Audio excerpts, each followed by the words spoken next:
سے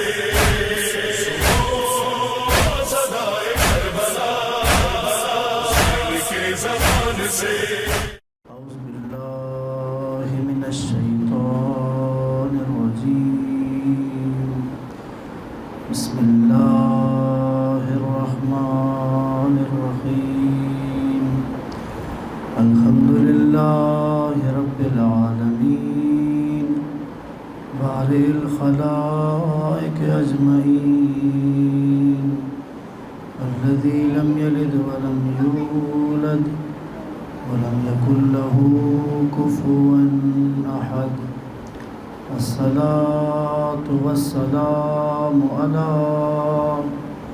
أشرف الأنبياء والمرسلين حبيبنا وحبيب إله العالمين الذي سمي في السماء أحمد وفي الأرضين بأبي القاسم محمد اللهم صل على محمد وآل محمد وعلى آله الطيبين الطاهرين المعصومين ولعنة الدائم على أعدائهم أجمعين من يوم عداوتهم إلى قيام يوم الدين أما بعد السلام عليك يا أبا عبد الله وعلى الأرواح التي حلت بفنائك عليك مني سلام الله أبدا ما بقيت وبقي الليل والنهار ولا جعله الله آخر العهد مني لزيارتكم السلام على الحسين وعلى علي بن الحسين وعلى أولاد الحسين وعلى أصحاب الحسين الذين بذلوا مهجهم دون الحسين عليه السلام صلوات اللهم صل على محمد اسكون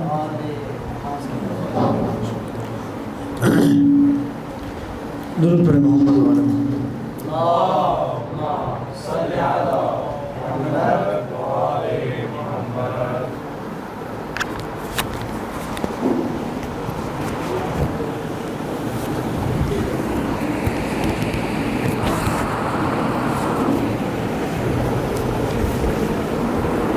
پھر صلوات پڑھیں محمد وعلى محمد اللهم صل على محمد وآل محمد سب سے پہلے بارگاہ رب العزت میں دست بدعا ہے کہ خدا ہماری اس عبادت کو اپنی بارگاہ میں قبول فرمائے، ہمیں سید الشہداء کے عزاداروں میں شمار فرمائے، سید الشہداء کے قیام کے مقصد کو سمجھنے کی اور اسی کو اپنا مقصد حیات بنانے کی توفیق عطا فرمائے۔ بانی مجلس کا اس مجلس کا انعقاد کرنا، آپ سب کا تشریف لانا، ہمارا حاضری دینا خدا اپنی بارگاہ میں قبول فرمائے، سید کائنات کو ہم سے راضی و خوشنود فرمائے اور اس عرصے کو ہمارے لیے توشہ آخرت قرار دے۔ دعا ہے کہ حاضرین مجلس اور اس گھر جس میں یہ مجلس کا انعقاد کیا گیا ہے، خدا سب کی حاجات کو پورا فرمائے، دعاؤں کو مستجاب فرمائے، مشکلات و آفات سے خدا دور رکھے، تکلیفوں کو دور فرمائے، اور جو دعا جس نیت سے اس مجلس کا انعقاد کیا گیا خدا اس کو پورا فرمائے، اور اس گھر کے مرحومین اور آپ سب کے مرحومین کو خدا مغفرت فرمائے، پنجتن پاک کی شفاعت نصیب فرمائے۔ درود پڑھیں محمد وعلی محمد۔ اللهم صل على محمد وآل محمد۔ عزیزان محترم، چونکہ دامن وقت میں گنجائش کم ہے اور نماز مغربین تک ہمارا ظاہر اس سے پہلے ہم نے اپنی بات کو مکمل کرنا ہے. جیسا کہ اعلان یہ کیا گیا تھا کہ تربیت کے عنوان سے بات ہوگی. ہمارا عشرہ جاری ہے تربیت اولاد کے موضوع پر. یہاں اس ایک مجلس میں خواہش یہ تھی کہ اس کا خلاصہ ہم یہاں پر بیان کر دیں، بالخصوص ان افراد کے لیے کہ جو ایک درود پڑھ لیں محمد وعلی محمد وعلی محمد وعجل فرجہ.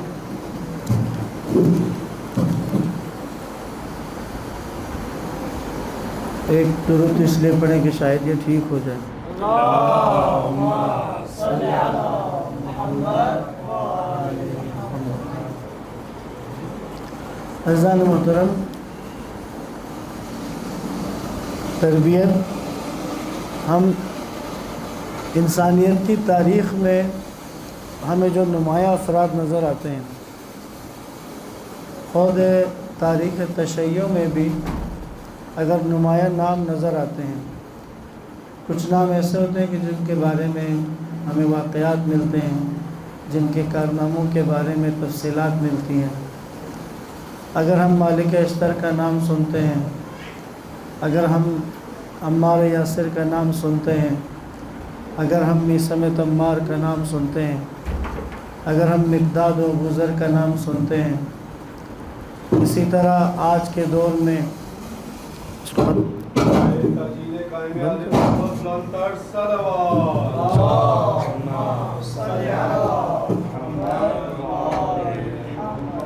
نعرہ تکبیر،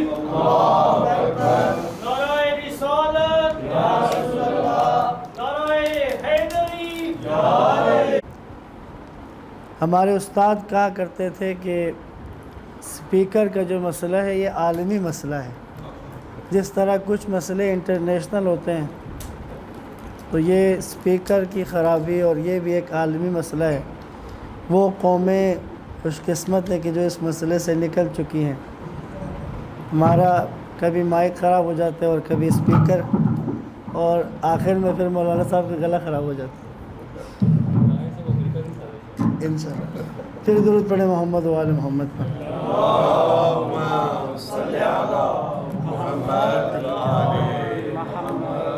نکلنا پلیز. ایک صلوات پھر پڑھ لیں محمد وعلی محمد.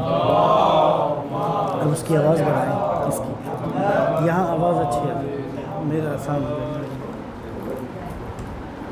تھوڑا سا آگے آ جائیں پھر درود پڑھیں محمد.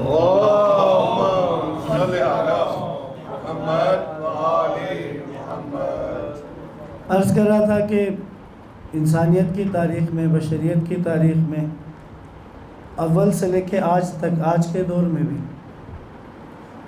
اگر ہمیں ایسی شخصیات نظر آتی ہیں کہ جو معاشرے میں نمایاں ہیں، جنہوں نے کچھ کارنامے انجام دیے، یا آج کے دور میں بھی ہم نمایاں افراد کو دیکھتے ہیں. مالک اشتر ہوں اپنے زمانے میں میثم تمار ہوں، اپنے زمانے میں سلمان فارسی و بزر ہوں، جتنے بھی افراد نمایاں نظر آتے ہیں. اسی طرح اگر آج کے دور میں ہم بڑی شخصیات کو دیکھتے ہیں، اگر ہم امام خمینی کو دیکھتے ہیں، اگر ہم رہبر معظم کو دیکھتے ہیں کہ جنہوں نے اس جدید دور میں اہل بیت کے گھرانے کی تعلیمات کو عملاً رائج کر کے منطقی انداز میں دنیا کے سامنے پیش کیا، ان شخصیات خود یہ شخصیات بنی کیسے ہیں؟ اس طرح کی بڑی شخصیت وجود میں کیسے آتی ہے؟ انسان بڑا کب بنتا ہے؟ انسان کو خدا نے اس طرح سے پیدا کیا ہے کہ جب یہ انسان پیدا ہوتا ہے، اس دنیا میں آتا ہے، شروع میں اس میں اور عام حیوان میں فرق نہیں ہوتا. یہ انسان حیوانیت کے مرحلے سے آگے بڑھ کر انسانیت کے مرحلے پر اور پھر انسانیت کے عروج کی طرف جو اپنا سفر کرتا ہے وہ تربیت کی وجہ سے، وہ تربیت پا کر اس طرف جاتا ہے۔ تو یہ بڑی شخصیات جو ہمیں نظر آتی ہیں، اگر جناب مالک اشتر کو ہم دیکھتے ہیں کہ وہ میدان کارزار میں اس انداز کے ساتھ جنگ کرتے ہیں کہ صفین کے اختتام پر مولا متقیان نے جتنے افراد جنگ صفین میں مولا کی ذوالفقار کے ہاتھوں، مولا کی ذوالفقار سے واصل جہنم ہوئے، اتنے ہی افراد مالک اشتر کی تلوار کے ہاتھوں واصل جہنم ہوئے۔ مالک نے مولا سے کہا، مولا اس دفعہ میری اور آپ کے ہاتھوں جہنم میں جانے والوں کی تعداد برابر ہو گئی۔ مولا نے کہا، مالک تعداد برابر ہوئی ہے، صرف وار کرنے میں ایک فرق ہے، تم نے سب پہ وار کیا ہے لیکن میں نے اس پہ کبھی وار نہیں کیا جس کی 7 نسلوں میں بھی مجھے کوئی علی کو ماننے والا نظر آیا ہے، جس کی نسلوں میں بھی اگر کوئی مجھے میرا ماننے والا نظر آیا میں نے اس کے اوپر تلوار نہیں ماری۔ کہا جس کا نظر آیا کہ اس کی نسلوں میں بھی محبت علی، محبت اہل بیت نہیں آ سکتی، میری تلوار فقط اس پہ چلے۔ عزاداران مولا، مالک کیسے بنائے؟ مالک تربیت سے بنائے۔ اگر مالک کے والدین نے، مالک نے وہ ماحول نہ پایا ہوتا، ایک تربیتی ماحول کے اندر اس کی تربیت نہ ہوتی تو وہ بھی اسی معاشرے کے اندر رہتا تھا۔ تربیت ایک ایسا پروسیس ہے، ایک ایسا نظام ہے کہ انسان تربیت پا کر فرشتوں سے آگے کا مقام حاصل کرتا ہے، اور اگر انسان کی تربیت نہ ہو تو یہی انسان ہے کہ جو قرآن جس کے بارے میں کہتا ہے کہ یہ جانوروں سے بھی بدتر ہو جاتا ہے۔ لہٰذا بہت اہم اور بہت اہمیت کا حامل موضوع ہے، اور ہم نے اس پر پورے عشرے میں گفتگو کی ہے تفصیل کے ساتھ۔ یہاں بس خلاصتاً چند باتیں دامن وقت کی گنجائش کو دیکھتے ہوئے آپ کی خدمت میں عرض کروں گا۔ ایک درود پڑھ لیں محمد و آل محمد۔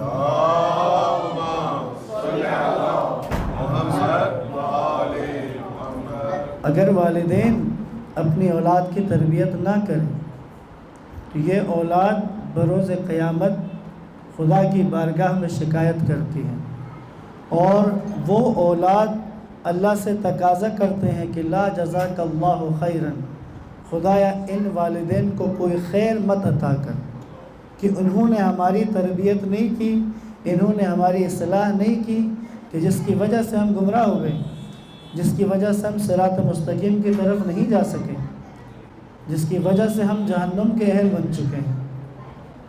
بد دعا دیتے ہیں اولاد اپنے ان والدین کو کہ جنہوں نے تربیت نہیں کی۔ رسول اللہ صلی اللہ علیہ وآلہ وسلم فرماتے ہیں،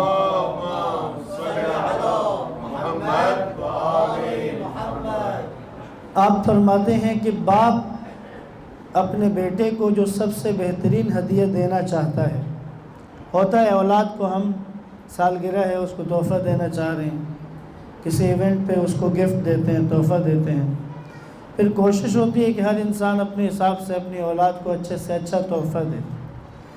سرکار ختمی مرتبت فرماتے ہیں کہ اولاد کے لیے باپ کی طرف سے سب سے بہترین ہدیہ تربیت ہے۔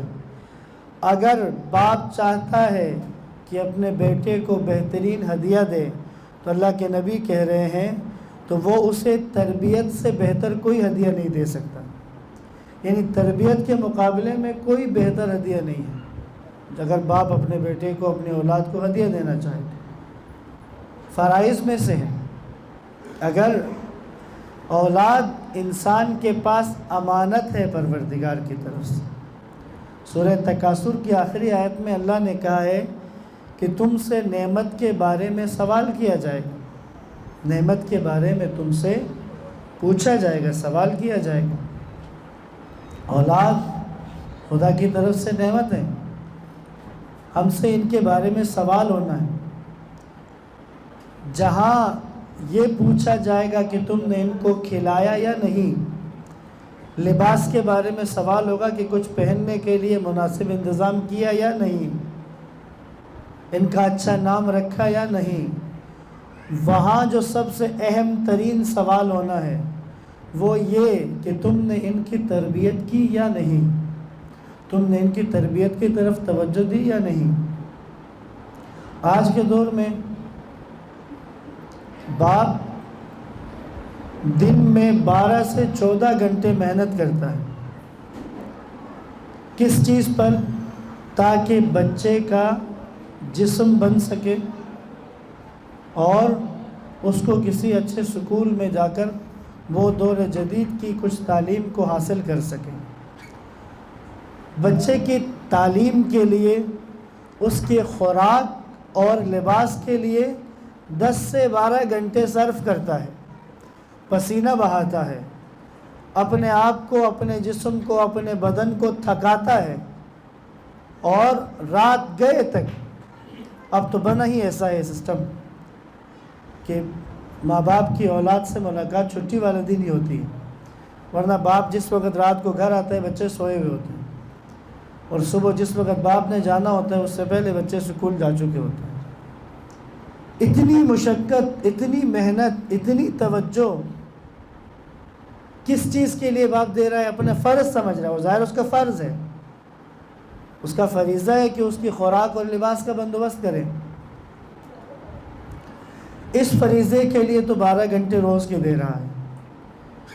جو اس کی تربیت ہے، جو اس کو اہل بیت کا بہترین پیروکار بنانے کی ذمہ داری بخشی گئی ہے، جو اس کو ایک بہترین انسان بننے کے لیے جن مراحل سے گزارنا ہے، ان مراحل سے گزارنے کی ذمہ داری بھی باپ کو دی گئی ہے، اس موضوع کے لیے کتنا وقت دیتا ہے، اس کے لیے کتنا پسینہ بہا رہا ہے، اس کے لیے کتنی کوشش کر رہا ہے، یہ اہمیت رکھتا ہے۔ اگر ایسا ہو کہ 12 گھنٹے اس کے جسم کو بنانے کے لیے اور اس کی دنیا کو بنانے کے لیے باپ روزانہ خرچ کرتا ہو، لیکن اپنے بچے کی روح کے لیے، اس کی عاقبت کو سنوارنے کے لیے اگر روز کا 1 گھنٹہ بھی نہیں دے سکتا ہے، تو یاد رکھیں پھر ایسے والدین کو تیار رہنا چاہیے کہ وہ ایک ایسی نسل کو تیار کر رہے ہیں کہ جو ہی کچھ بڑے ہوں گے تو ان کی نظر میں ان والدین کی کسی بھی طرح کی کوئی بھی اہمیت نہیں ہوگی۔ درود پڑھیں محمد و آل محمد۔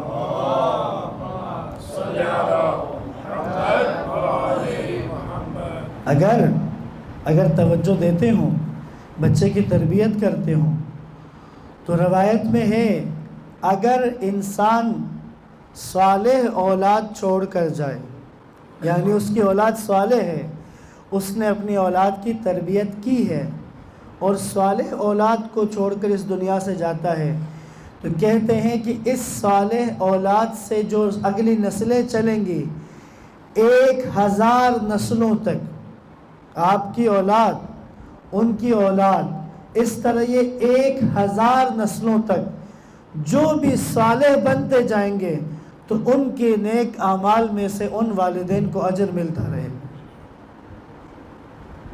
اور یہ سلسلہ ہزاروں لاکھوں سال تک جائے گا۔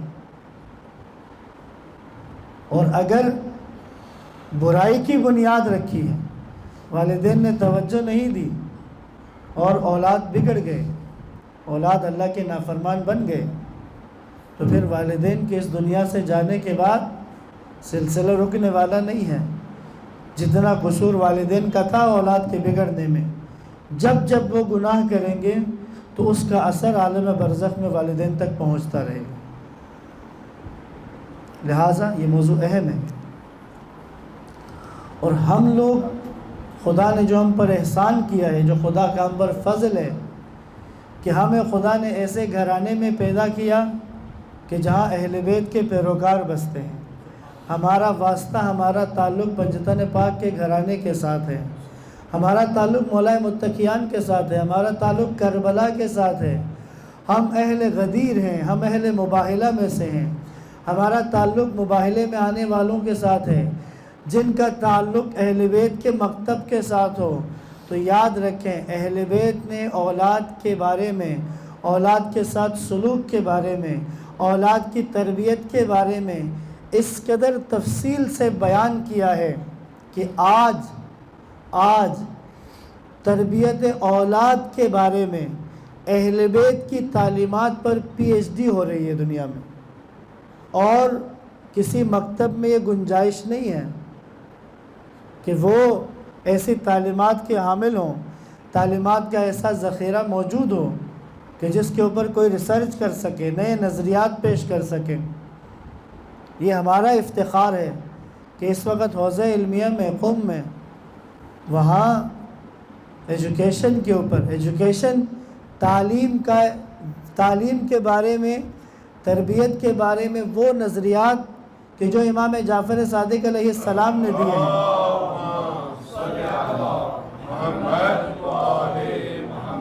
جو اہل بیت کے مکتب کی تعلیمات ہیں، اور وہ روایات اس قدر کثیر تعداد میں ہیں کہ انسان آج کے دور میں صاحبان عقل ان روایات سے اخذ کر رہے ہیں، آج کے دور کے لیے تربیتی مراحل اور تربیتی نکات اخذ کر رہے ہیں۔ اور تھوڑا سا ایک مسئلہ ہم لوگوں کے ذہنوں میں رچا بسا ہوا ہے، ہمیں اس وقت تک بات سمجھ نہیں آتی جب تک کہ بات کا حوالہ یورپ اور مغرب کا نہ دیا جائے کہ فلاں مغربی ملک میں ایسا ہو رہا ہے، انسان فوراً متوجہ ہوتا ہے۔ اس وقت فن لینڈ میں، امریکہ میں، جاپان میں اور اس طرح کے سرکردہ ممالک میں وہاں کی حکومتوں نے، وہاں کے ایجوکیشن کے ڈپارٹمنٹس نے پابندی لگا دی ہے کہ بچے کو 7 سال سے پہلے اسکول میں داخلہ نہیں دیا جاتا۔ 7 سال سے پہلے بچے کی تعلیم کا آغاز ممنوع ہے وہاں پر۔ بچوں کو 7 سال کی عمر میں ہی ان کی باقاعدہ تعلیم کا آغاز ہوتا ہے۔ یہ مغربی ممالک ہیں جو آج اس 21ویں صدی میں یہ بات کر رہے ہیں، اور میرا اور آپ کا تعلق اس مکتب کے ساتھ ہے کہ آج سے 1400 سال پہلے رسول اللہ نے، مولا متقیان نے اور چھٹے امام نے فرما دیا تھا، الولد سید 7 سنین والعبد 7 سنین والوزیر 7 سنین، کہ اولاد، بیٹا پہلے 7 سال میں اس کو آزاد رکھو، اگلے 7 سال میں اس کو تعلیم دو، اس کو ادب سکھاؤ۔ اہل بیت نے بتایا کہ پہلے 7 سال آزاد رکھنا ہے۔ ایسا گھرانہ کہ جو اہل بیت کا معتقد ہے، اہل بیت کا ماننے والا ہے، وہ کامیاب و کامران ہو جاتا ہے۔ پوری توجہ کیجیے گا، ایک گھرانہ، ایک گھر، ماں باپ، اولاد جو اہل بیت کے ماننے والے ہیں، وہ دنیا و آخرت میں کامیاب ہو جاتے ہیں جب وہ اہل بیت کی ماننے والے بن جاتے ہیں۔ اہل بیت کا ماننے والا اور اہل بیت کی ماننے والا، یعنی ایک تو اہل بیت کو ماننا، ان کا معتقد ہونا، ان کے فضائل کا اعتراف کرنا، ان کی فضیلتوں کا معترف ہونا۔ ان کی فضیلتوں کا انکار ہارون الرشید کو بھی نہیں تھا، جس نے 7ویں امام کو زندان میں قید کیا ہوا ہے۔ فضل ابن ربی کہتا ہے ہارون الرشید سے، ہارون موسیٰ ابن جعفر راتوں کو عبادت کرتے ہیں اور دن میں روزے سے ہوتے ہیں، ان کو میں نے کسی بھی ایسے عمل میں نہیں دیکھا کہ جس کی وجہ سے قید کیا جائے۔ کیا کہا ہارون نے؟ اے فضل، ان کی فضیلتوں کا کب میں نے انکار کیا ہے، میں ان کی فضیلتوں کا قائل ہوں۔ دشمن بھی قائل ہے فضیلت کا، اہل بیت کی فضیلتوں کا قائل دشمن بھی ہے، مانتے ہیں۔ اہل بیت کی فضیلت کا قائل غیر مسلم بھی ہے۔ اہل بیت کی فضیلت کے آگے سر جھکانے والے، دنیا کے ہر مذہب کے لوگ ان کی فضیلت کے آگے سر جھکاتے ہیں۔ مسلمانوں کے تمام فرقے اہل بیت کی فضیلت کے آگے سر جھکاتے ہیں، لیکن جو ان کی تعلیمات کے آگے سر جھکاتا ہے اسے شیعہ کہا جاتا ہے، اسے اہل شیعتی کہا ہے۔ امام حسین علیہ السلام نے جو صدا دی ہے نا، شیعتی مہما شربتم ما عذب فذکرونی، شیعتی، میرے شیعو، اپنایا ہے جن کو، یہ ہمارے ہیں، کس کو اپناتے ہیں؟ کس کو اپناتے ہیں؟ اصحاب تو سب بنتے ہیں، اپنانے کی بات آتی ہے تو صرف سلمان کو السلمان منا کہا جاتا ہے، کیونکہ سلمان اس کردار کا حامل ہے۔ کہا سلمان منا اہل البیت، کہا سلمان ہم میں سے ہے، ہمارا ہے، لہٰذا یاد رکھیے گا۔ الولد سید 7 سنین، 3 مرحلے معصومین نے ہمیں تربیت کے بتائیں۔ ہم اگر ان 3 مرحلوں پر ترتیب سے عمل کریں، ہمارے بچے بہترین اہل بیت کے پیروکار بنیں گے۔ حتیٰ اگر والدین اپنے اندر نقائص دیکھتے ہیں، اگر وہ ان 3 مرحلوں کے مطابق لے کے چلیں تو وہ اپنے بچوں میں وہ کرشمے دیکھیں گے، وہ تبدیلیاں دیکھیں گے، وہ بہترین صفات دیکھیں گے جو وہ خود اپنے اندر بھی نہیں پاتے۔ رعایت کریں تو ان 3 مراحل کی، پہلا مرحلہ کیا ہے؟ الولد سید، بچہ سردار ہے، بادشاہ ہے۔ کب تک؟ 7 سنین، 7 سال تک۔ پہلے 7 سال اسے آزاد رکھیں، اسے کسی پریشر میں نہیں رکھنا، نہ تعلیمی نہ تربیتی، پابند نہیں رکھنا اس کو، اسے آزاد رکھیں، اس کے دماغ کو کھلنے دیں۔ کیوں فن لینڈ والوں نے 7 سال تک بچے کو اسکول جانے سے منع کیا؟ اس وقت دنیا میں جو ایجوکیشن سسٹم پہلے نمبر پر ہے، جس ملک کا نظام تعلیم پہلے نمبر پر ہے پوری دنیا میں، وہ فن لینڈ کا ایجوکیشن سسٹم ہے۔ فن لینڈ والے کہتے ہیں کہ 7 سال تک بچے کو رسمی تعلیم، مطلب کتاب سے پڑھنا، لکھنا، یاد کرنا، قلم سے لکھنا، ریڈنگ کرنا کتاب سے، یہ نہیں ہونا چاہیے پہلے 7 سال۔ وجہ کیا بتاتے ہیں وہ کہتے ہیں کہ پہلے 7 سال میں بچے کا دماغ کھلتا ہے، اور 7 سال کی عمر میں جا کے اس کا دماغ مکمل طور پر تیار ہو جاتا ہے کہ اب اسے سکھایا جائے۔ یہی بات میرے اور آپ کے مولا نے بھی کی ہے کہ بچے کی شخصیت 7 سال میں مکمل ہوتی ہے، شخصیت کی بنیادیں 7 سال میں بیٹھ جاتی ہیں۔ اب ہم کیا کرتے ہیں؟ بچے کو 3 ساڑھے 3 4 سال میں سکول بھیج دی، اور سکول والوں نے فوراً اس کے ہاتھ میں کتاب تھما دی اور اس کو پڑھانا لکھانا شروع کر دیا۔ مائیں بھی خوش، باپ بھی مطمئن، کما کے فیس دے رہا ہے مطمئن کہ اب میرا بچہ تعلیم شروع ہو گئی اس کی، اور یہ اپنے تھی یہ سمجھ رہے ہوتے ہیں ہم کہ شاید تعلیم کے ساتھ تربیت بھی ہوتی ہے۔ آج جس طرح کا نظام تعلیم ہمارے ملک میں رائج ہے، یہاں پر تعلیم ہے، تربیت نہیں ہے۔ اس کو ایتھکس کہہ کے ایک اس کا سبجیکٹ بنا دیا ہے، حالانکہ روایات میں اور اہل بیت کی تعلیمات سے جو ملتا ہے ہمیں، اصل تربیت ہے، تعلیم اس کا جز ہے، اصالت تربیت، تعلیم اس کا جز ہے۔ ممکن ہے کہ ایک انسان تربیت یافتہ ہو لیکن تعلیم یافتہ نہ ہو، ممکن ہے، تربیت کے سارے تقاضے پورے ہوں، ممکن ہے، لیکن ایک انسان تعلیم یافتہ ہو، تعلیم نے اسے تربیت بھی دی ہے، یہ ممکن نہیں ہے۔ آپ نہیں دعویٰ کر سکتے، نہیں دعویٰ کر سکتے کہ یہ تربیت یافتہ ہے۔ تربیت بڑے دائرے کا نام ہے، تربیت بڑے وسیع دائرے کا نام، تعلیم اس کے اندر ہے، جز ہے۔ اگر نہیں سمجھ آتی ہے تو تربیت کا آغاز کب سے ہوتا ہے؟ آپ آج کے دور سے بات کر لیں، آج تعلیم کا آغاز ہوتا ہے 4.5 سال میں۔ تربیت کا آغاز پیدائش سے بھی پہلے سے شروع ہو چکا ہے۔ کیوں ماؤں کو قرآن سننے کی تاکید کی جاتی ہے؟ کیوں زیارت عاشورہ پڑھنے کی تاکید کی جاتی ہے؟ کیوں اس سے کہا جاتا ہے کہ تم اہل بیت کا ذکر سنا کرو، اہل بیت کے مدح خوانی کو سنا کرو؟ کیوں؟ کیونکہ جو بچہ ماں کے شکم میں ہے وہ اس شکم میں تیار ہو رہا ہے۔ اگر وہ اس شکم میں قرآن سن کر، اہل بیت کی تعلیمات کو سن کر، اہل بیت کی مودت اور محبت سے بھرے جملوں کو سن کر تب وہ اس دنیا میں آتا ہے تو وہ اس کے اندر کچھ بلٹ ان صفات اس کے اندر آ جاتی ہیں جو اس دنیا میں اس جدید دور میں دیکھا اور اس کے بعد وہ ٹرینڈ بھی تبدیل ہو گیا. کہا جاتا تھا کہ شیعوں کو قرآن حفظ نہیں ہوتا. 5 سال کا بچہ ایران میں 5 سال کی عمر میں اسے پورا قرآن زبانی یاد تھا. نہ صرف زبانی یاد تھا، وہ بتاتا تھا کہ کس موضوع پر کون سی آیت کہاں پہ کھڑی ہے.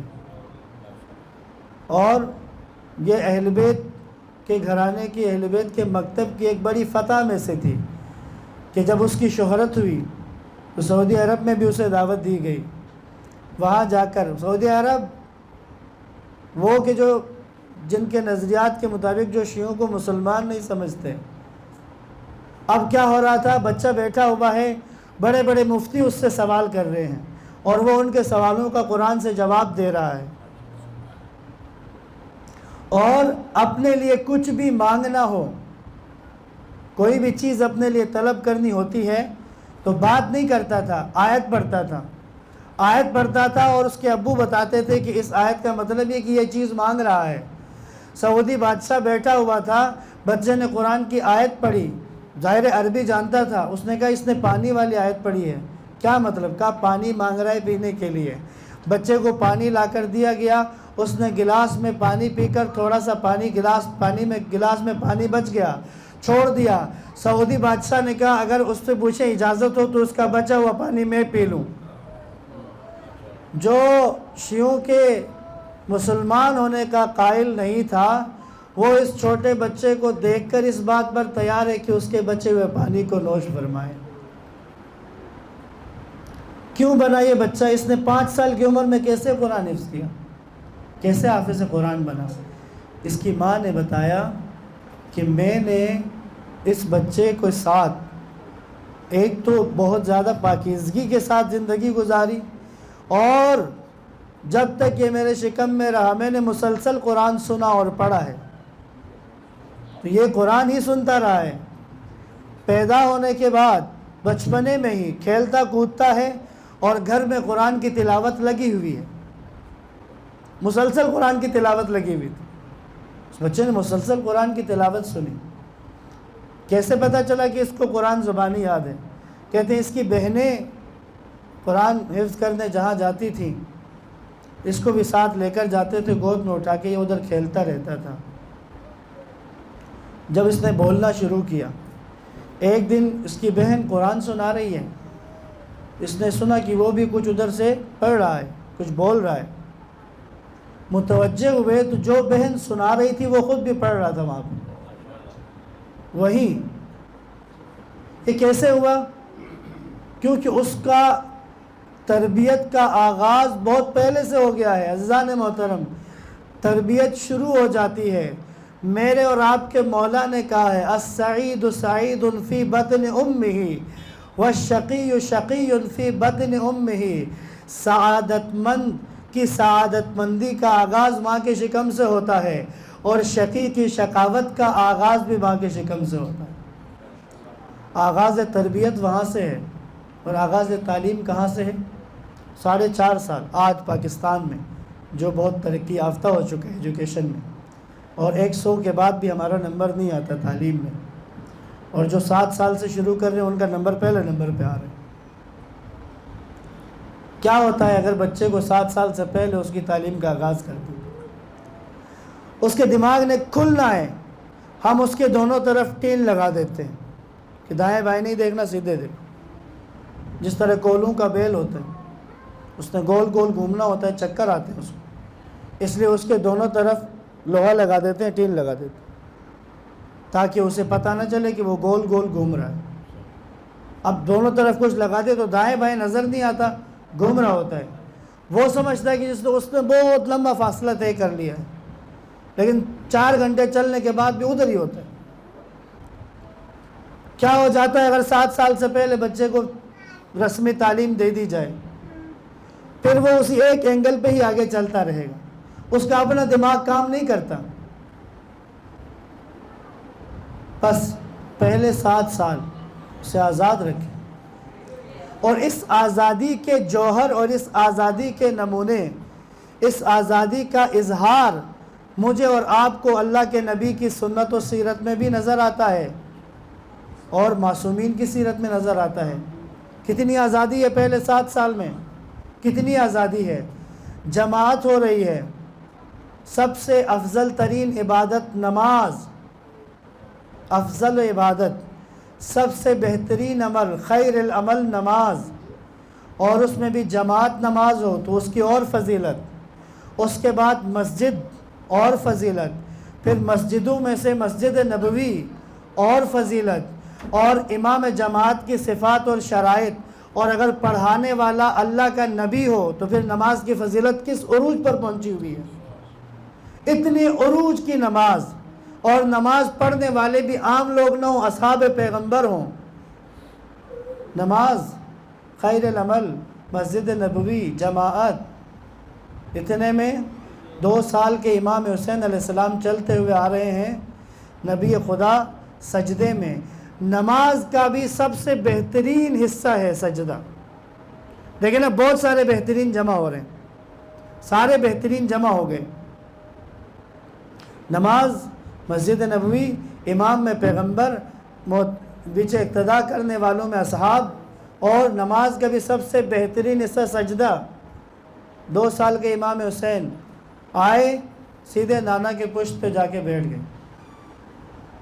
اصحاب نماز پڑھ رہے ہیں، سجدے میں ہیں، اللہ کے نبی کی آواز آئی، سبحان ربی الاعلی و بحمدہ، سبحان ربی الاعلی و بحمدہ، سبحان ربی الاعلی و بحمدہ۔ جب 4تھی دفعہ سبحان ربی الاعلی و بحمدہ، یقیناً اصحاب نے یہ سوچا کہ بعض اوقات 7 دفعہ بھی پڑھا جاتا ہے۔ جب 8ویں دفعہ سبحان ربی الاعلی و بحمدہ، اب ذرا بے چینی ہوئی کہ اس سجدے کو طول کیوں دیا جا رہا ہے۔ ایک دفعہ کسی نے سر اٹھا کے دیکھا تو پشت رسول پہ حسین ابن علی بیٹھے ہوئے تھے، اور اللہ کے نبی سبحان ربی الاعلی و بحمدہ، سبحان ربی الاعلی و بحمدہ کیوں تسلسل دیا جا رہا ہے؟ کیونکہ رسول اللہ نے خود فرمایا کہ پہلے 7 سال وہ بادشاہ ہے۔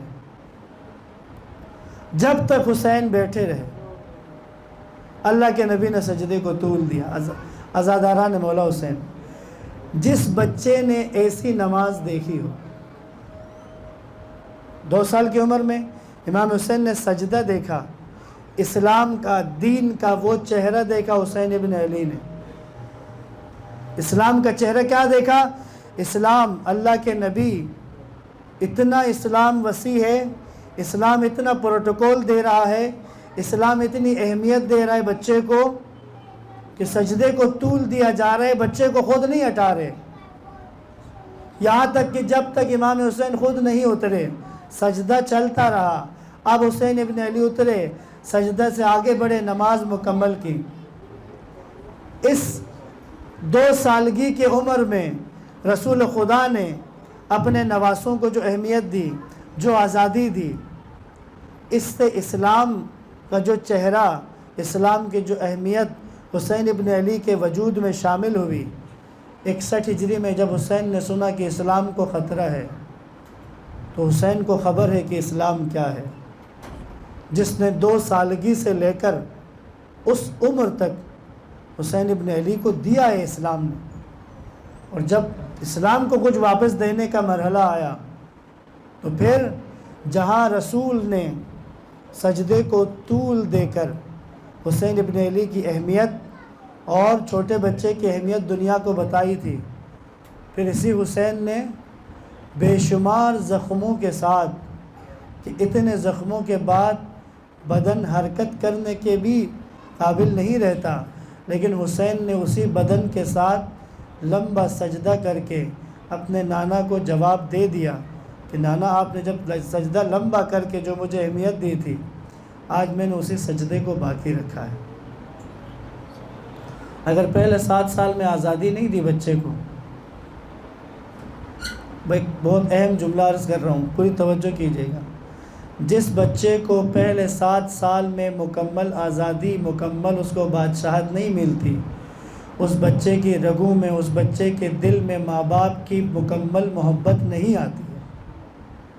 کیوں ایسا دیکھتے ہے آج کا معاشرہ کہ بیٹا تھوڑا سا بڑا ہوا ہے تو باپ کے آگے آواز بلند کر رہا ہے؟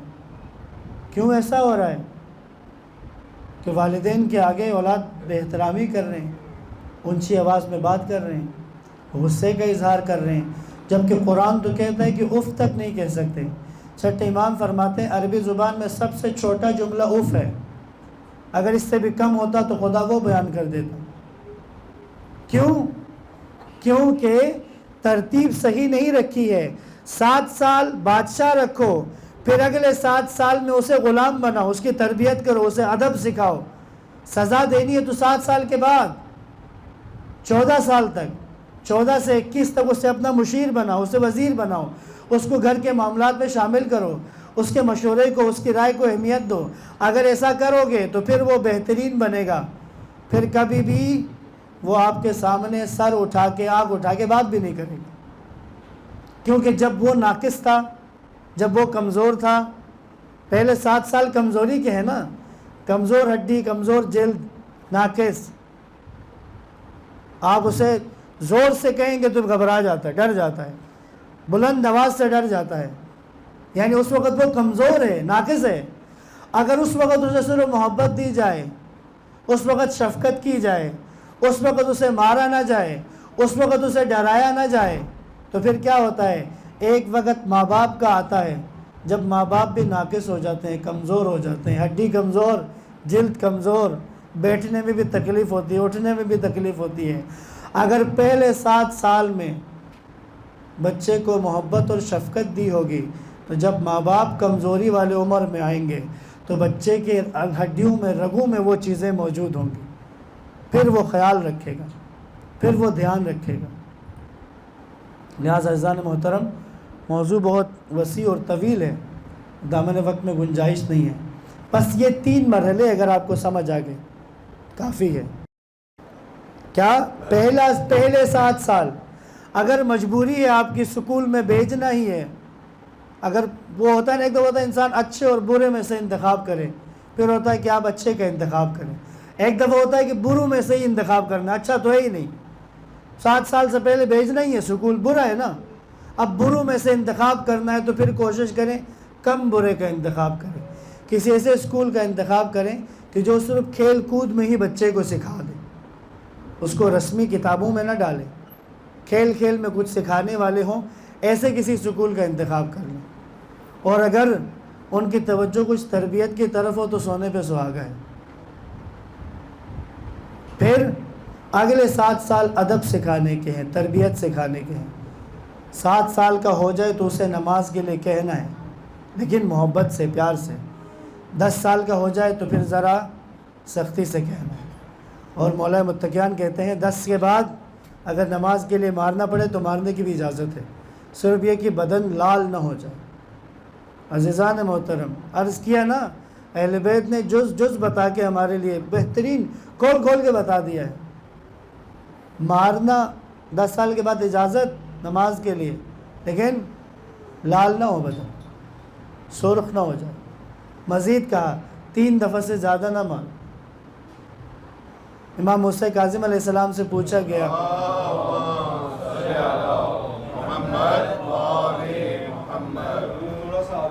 تھوڑا سا اگر آگے ہو جائیں گے تو پھر درود پڑھے محمد و آل محمد۔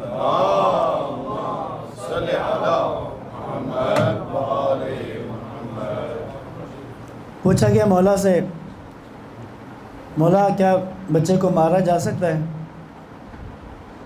امام نے کہا تم اپنے بچے سے محبت کا اظہار کرو، اس کو تمہاری محبت کا اعتبار اور یقین آ جائے، پھر تمہیں مار کی ضرورت نہیں پڑے گی۔ اگر تمہیں کچھ سکھانا بھی ہوا تو تم کہو گے میں تم سے ناراض ہو جاؤں گا، تو وہ اس کے لیے کافی ہوتا ہے۔ ناراضگی کب کام کرتی ہے؟ جب محبت سے آشنائی ہو۔ اگر محبت سے آشنائی نہ ہو، باپ کہہ بھی دے بیٹا میں تم سے ناراض ہو گیا، بچے کے شکر خدا، اب 2 دن آپ کا لیکچر نہیں سننا پڑے گا 2 دن۔ حیرت ہوتی ہے، میں نے ایک جگہ سنا باپ 1 سال سے بیٹے سے ناراض ہے، بیٹے کو فرق بھی نہیں پڑا، شاید یا بیٹا باپ سے تنگ تھا یا باپ بیٹے سے بہت زیادہ تنگ تھا۔ بس پہلے 7 سال آزاد رکھیں، بھیجنا سکول آپ کی مجبوری ہے۔ ابھی جو ہمارے جوان دوست ہیں، میرے ہم عمر جتنے بھی ہمارے ساتھی ہیں، وہ کہتے ہیں یار آغا صاحب خواہش تو ہوتی ہے آپ کی بات سن کے، اہل بیت کے فرمان کو سن کے، لیکن ہم اپنے ماں باپ کی وجہ سے مجبور ہیں. ہمارے ماں باپ کہتے ہیں نہیں سکول بھیجو ورنہ تمہارا بچہ پیچھے رہ جائے. اچھا بس اگر آخری جملہ کہہ کے 2 جملے مصائب کا عرض کرنا، اگر بھیجنا ہی ہے مجبوری ہے تو ایسے اسکول کا انتخاب کریں کہ جہاں پہ ذرا رسمی تعلیم سے پہلے کھیل کود میں سکھا دیں. اس کے بعد ایک اہم کام کرنا ہے جو میرے اور آپ کے چھٹے مولا نے کہا ہے. امام جعفر صادق علیہ السلام فرماتے ہیں، مولا فرما رہے ہیں جس قدر جلد ہو سکے اپنے بچوں کو احادیث کی، ہماری احادیث سکھاؤ، اس کو دینی مسائل سکھا دو. ایسا نہ ہو کہ تمہارا دشمن تم پر سبقت لے جائے اور ان کے دل کو اپنے گمراہ کن خیالات سے بھر دے. قبل اس کے کہ دشمن ان کے دل کو گمراہ کن باتوں سے پر کرے تم ان کو ہماری احادیث سکھا دو. ایسا اگر کر لیں گے تو کیا ہوگا، فائدہ کیا ہوگا؟ علامہ اقبال برطانیہ سے انہوں نے وکالت کی ہے، جرمنی سے PhD کی ہے، مغرب میں رہے ہیں، لیکن کبھی بھی ان کے ایمان میں، ان کے اسلام میں، ان کے محبت رسول میں، ان کے مودت اہل بیت میں کوئی نقص نہیں آیا. اقبال اپنا ایمان خراب کر کے مغرب سے واپس نہیں آئے بلکہ مغرب کا آپریشن کر کے آئے ہیں اور یہاں آ کر مغرب کے نقائص بتائے ہمیں. کسی نے پوچھا اقبال سے، اتنی روشنیاں ہیں وہاں پہ، اتنی اٹریکشن ہے وہاں پہ، اتنی کشش ہے، آنکھوں کو خیرہ کر دیتی ہیں، آپ کبھی بھی ان کی طرف اٹریکٹ نہیں ہوئے؟ کبھی بھی مغرب نے، اس کی روشنی نے، اس کی چمک دمک نے آپ کو اپنی طرف نہیں کھینچا؟ کس چیز نے آپ کو بچائے رکھا ہے وہاں پر؟ اقبال نے ایک شعر میں جواب دیا. اقبال کہتے ہیں، خیرہ نہ کر سکا مجھے جلوہ دانش فرنگ، فرنگ کے دانش کے جلووں نے مجھے اپنی طرف اٹریکٹ نہیں کیا، میری آنکھوں کو خیرہ نہیں کیا.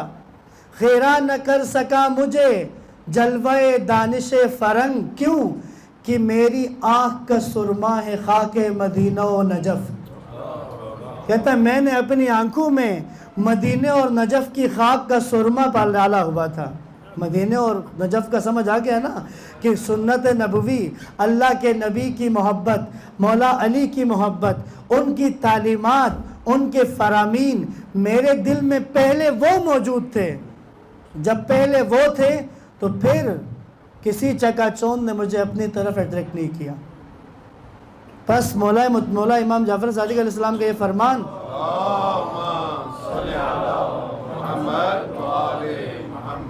اب آپ پہل کریں، حدیث سکھائیں اپنے بچے کو، فرامین مولا سکھائیں. جب ہمارا بچہ پہلے اہل بیت کی تعلیمات سے منور ہوگا تو پھر بے شک کسی بھی جگہ جائے. اگر ہم نے اپنے بچے کی آنکھ میں مدینہ و نجف کی خاک کا سرما ڈال دیا ہوگا تو پھر بے فکر رہیں. اقبال کا پیغام میرے اور آپ کے پاس ہے، پھر کسی کی بھی چکا چوند اس کو خیرہ نہیں کرتی ہیں. درود پڑھیں محمد و آل محمد پر.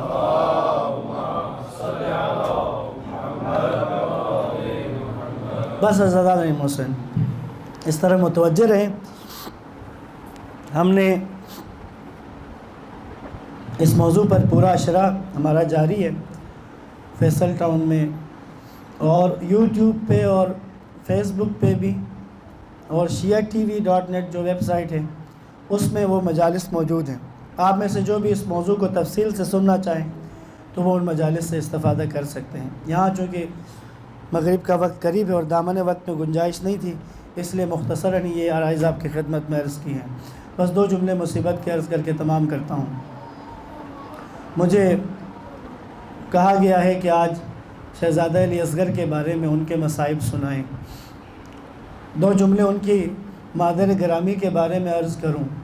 ریاحین الشریعہ کتاب ہے آیت اللہ ذبیح اللہ محلاتی کی، جس میں انہوں نے اسلام کے نامور خواتین کے بارے میں تفصیلات لکھی ہیں.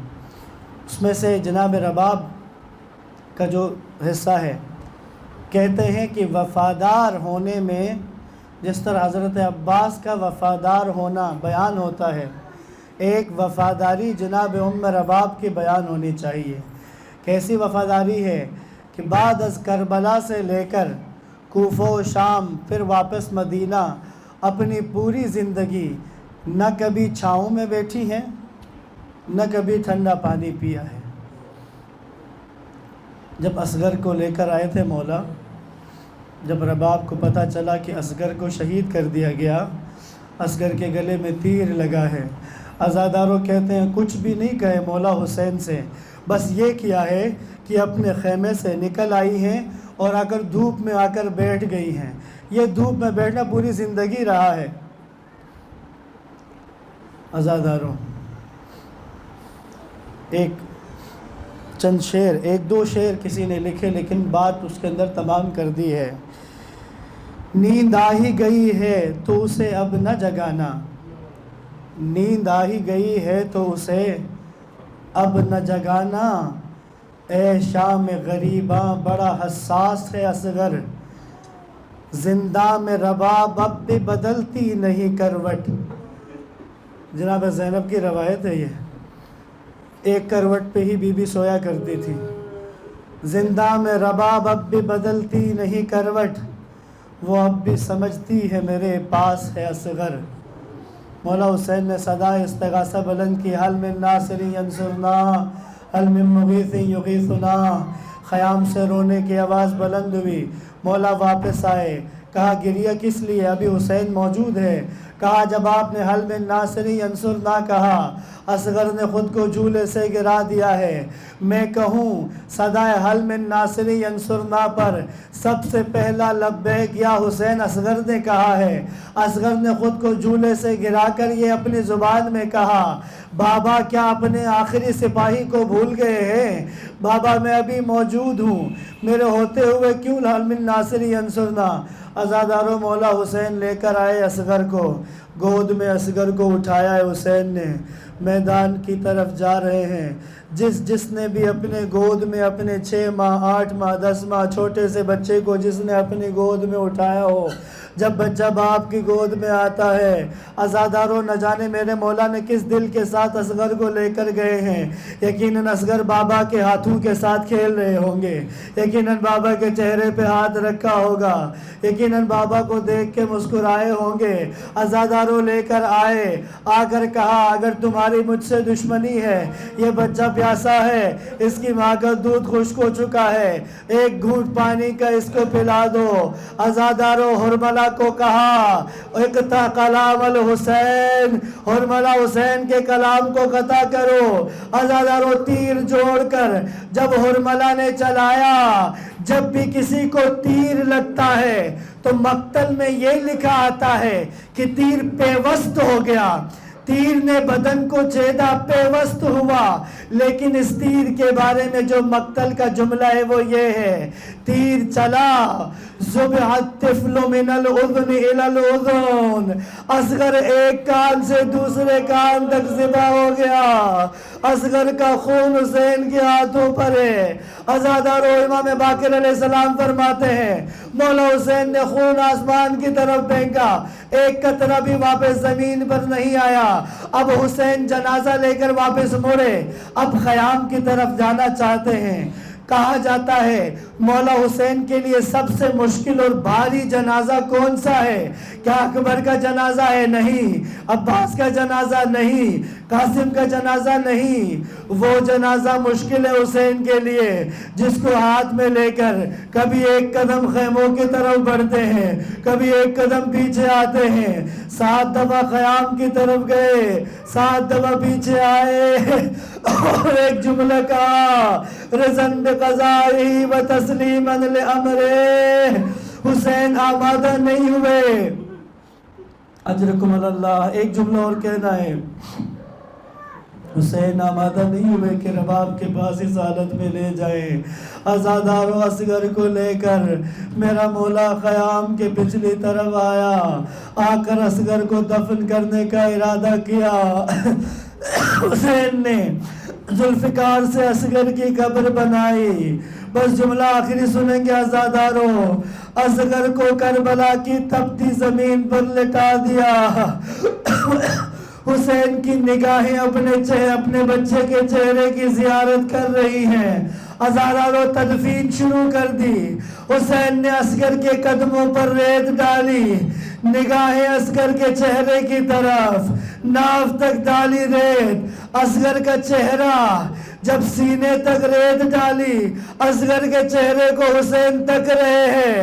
ازادارو جب ننھا سا اصغر کا پھول سا چہرہ چھپانا تھا, حسین نے عبا کے دامن میں اپنا منہ چھپا لیا, کہا انا للہ و انا الیہ راجعون. الا لعنۃ اللہ علی القوم الظالمین.